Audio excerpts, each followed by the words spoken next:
রাধে রাধে বন্ধুরা, তোমরা সবাই কেমন আছো? আশা করতেছি কিন্তু সবাই খুব ভালো আছো আর আমরাও ভালো আছি। শীত তো পড়ে গেল, আর শীতের দিনে গ্রামে কোনো অনুষ্ঠান হলে ঠিক এইভাবেই আমরা সবাই মিলেমিশে কাজ করি। আর পাশের বাড়ির অনুষ্ঠান হলে তার কোনো কথাই নেই, সেই বাড়িতেই মানে ঘরের কাজ যেরকম করে ওই অনুষ্ঠান বাড়িতে গিয়েও কিন্তু সেরকমই কাজ করায়। তো এখানে একটু মজা করতেছি, সবাই চা আড্ডা মানে সবাই মিলে এক জায়গায় হইলে যা হয় আর কি, একটু পরপর চা খাইতেছি আর মজার মজার কথা হইতেছে আর অনেক গল্প হইতেছে। তো এই অনুষ্ঠানটা কালকে হবে, তো এখন রাতের থেকে আর কি ভিডিওটা স্টার্ট করলাম। তো ওইখানে তো কাজ বাজ করে বাড়িতে আসলাম, এখন প্রায় বাজে হচ্ছে ঘড়িতে 9টার মতো। তো এখন বাড়িতে তো খাবার রেডি করতে হবে। তো এখানে আমি প্ল্যান করে গেছিলাম যে 8টার দিকে চলে আসবো, তারপরে বাড়িতে এসে খাবারগুলি আর কি বানাবো, রাতের খাবার। কিন্তু হয়ে আর ওঠে না, এক জায়গায় গেলে মানে যাইতে হয় নিজের মতে আর আসতে হয় যে বাড়িতে যাবা তাদের মতে। তো সেরকমই হইলো, অনেকটা দেরি হয়ে গেল। তো আসার সাথে সাথে আমি ভাতটা গরমে বসাই দিলাম, আর এখানে একটু ভাজা করব, তো ভাজার জন্য তরকারি কাটতেছি। আর চাষির ঘরে কিন্তু কোনোদিনও সবজির অভাব থাকে না, তাই না বলো? এইটুক ওইটুক করে মানে অনেক সবজি হয়ে যায়। যতই তুমি ভাববা যে ঝুড়িতে কোনো সবজি নাই, কিন্তু তারপরও রান্না করার সময় ঠিক জোগাড় হয়ে যায় আর কি। আর এই ভাজা বুঝি না, আমাদের ঘরে শুধু আমি আর ওই খাই, আর আমার শ্বশুরমশাই অত একটা খাইতে পছন্দ করে না। ভাজা নিরামিষ বলো এগুলো উনি একটা অত খায় না, পছন্দ করে না, তো আমাদের হয়ে যাবে।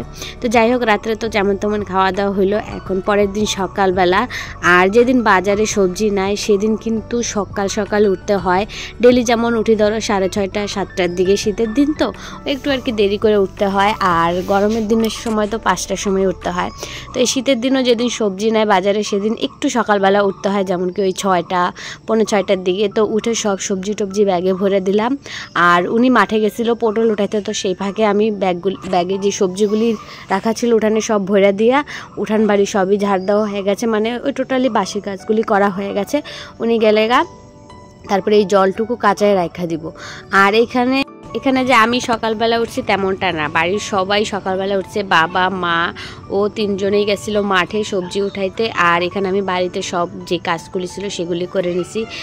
চাষবাস কিন্তু একা হাতে হয় না, হ্যাঁ একা হাতে করা যায় কইটুকুনি, যেটুকুনি অল্প জমিন হয় সেগুলি একা হাতে করা যায়। কিন্তু আর ধরো বাড়িতে এখনও বাবা মা আছে, তারা খাটতে ফিরতে পারে, তার জন্য একটু বেশি করে জমিন রাখায় যে অবধি চাষবাস আর কি কইরা খাওয়া যায়। আমাদের এই চাষের উপর দিয়েই সব, মানে চাষের উপর দিয়ে আমাদের 4টা 5টা পেট চলে, চাষের উপর দিয়ে আমাদের ঘর সংসার বলতে পারো সবটাই চলে।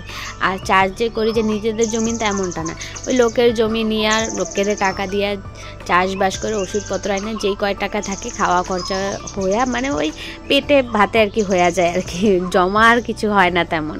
তো নিজের জমিন থাকলে আর কি যেটুকুনি জমা হয়, লোকের জমিনে সেটা আর জমা হয় না বলো। এটাকে নিয়েই গুছায় গাছায় থাকতে হয়। দেখবেন চাষির ঘর কিন্তু অত একটা লোকে পছন্দ করে না। মেয়ে বিয়ে দিতে গেলে কিন্তু আগে জিজ্ঞাসা করে যে ওরা কি চাষি, ওরা কি চাষবাস করে, কীরকম চাষ করে।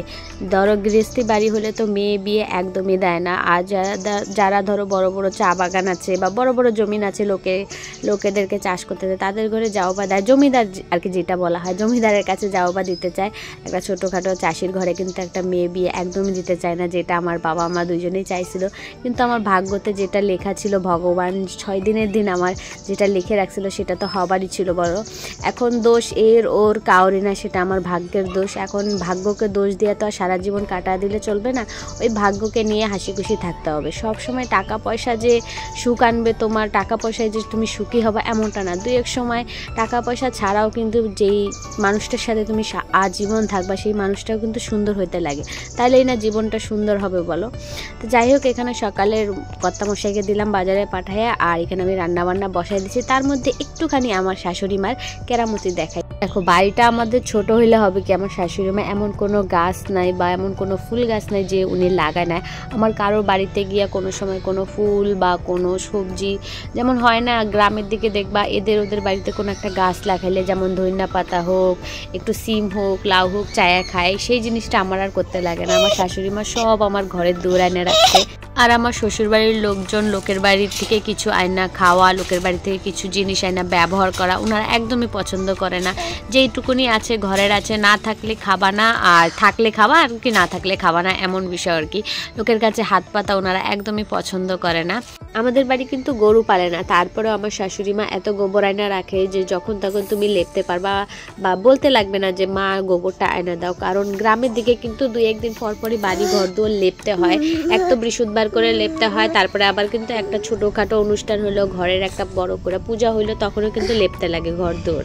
তো সেই অসুবিধাটাও আমার হয় না, উনি সব কিছু আয়না যোগান দেওয়া রাখে। হ্যাঁ, অনেকে অনেক কথা বলে এই বিষয় নিয়ে যে তোমার তো শাশুড়ি মা আছে তার জন্য কইরা দেয়, তো উনি আছে কইরা দেয়, তো জিনিসটা আমি কি ব্যবহার করবো না? এখন উনি না থাকলে কি আমরা সেই জিনিসটাও কি ব্যবহার করবো না বলো? এখন উনি আছে আয়না দেয় কইরা দেয় জিনিসটা, সেটা আমাদের কাজে লাগে। বলতে পারো যে দায়িত্বটা আমাদের কাঁধে একটু কম হয় ওনাদের থাকাতে। বলে না একটা বট গাছ থাকা আর একটা পুরানো বৃক্ষ থাকা যে কত উপকারী, সেটা একটা ছোট ছোট গাছ আর কি জানতে পারে। তো আমাদের বট গাছ হচ্ছে এরা দুইজন যখন না থাকবে একটু হয়তো আমরা ডগমগ খায়া যাব, তারপরে ঠিক সামলাই নেব।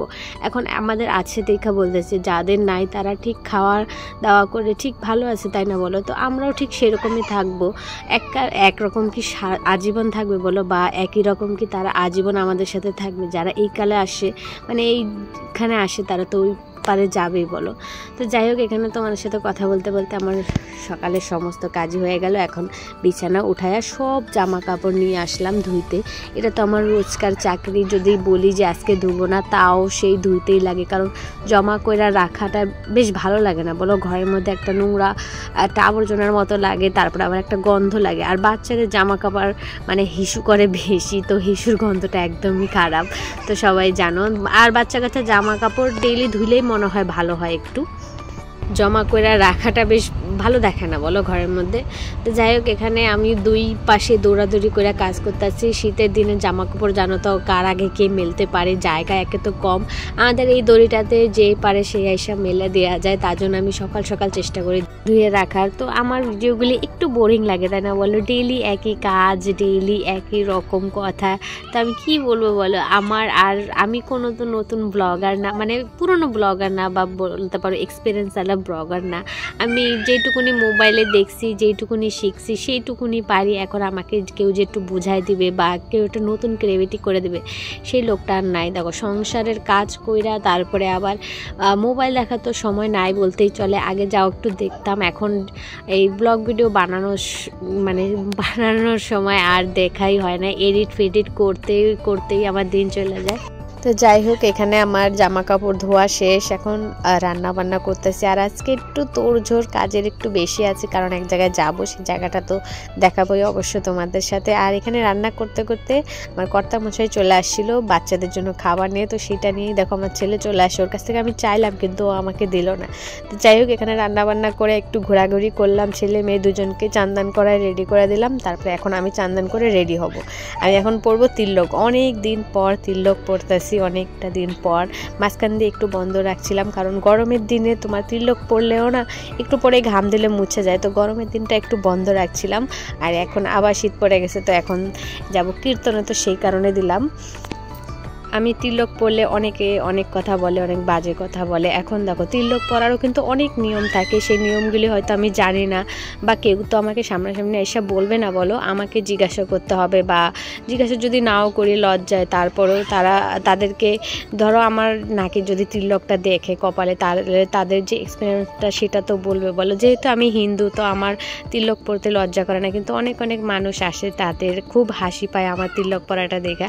তো আমি তাদেরকে ঠিক এইভাবে ইগনোর করি, যেইভাবে আমার ভিডিও করাটাকে নিয়ে অনেক বাজে মন্তব্য করে, ঠিক সেইভাবে আমিও ইগনোর করি যারা আমাকে নিয়ে হাসি ঠাট্টা করে আমার তিলক পরাটাকে নিয়ে। আমার মনে হয় তারা আমাকে নিয়ে হাসি ঠাট্টা করে না, তারা নিজের ধর্মকে, নিজের যে সনাতন ধর্ম ওরা সেটা নিয়ে হয়তো হাসাহাসি করে, তো আমি সেটা ভেবে উড়াই দিই। তো যাই হোক, এখানে কীর্তনে আসার পর 2-1টা গান হলো, এখন টি টাইম হয়ে গেছে। তো ভাই, কীর্তন করি আর না করি, বুঝি আর না বুঝি, ভাই চায়ের ভাগটা কিন্তু সবাই নেয় বলো, বাচ্চা বুড়া সবাই।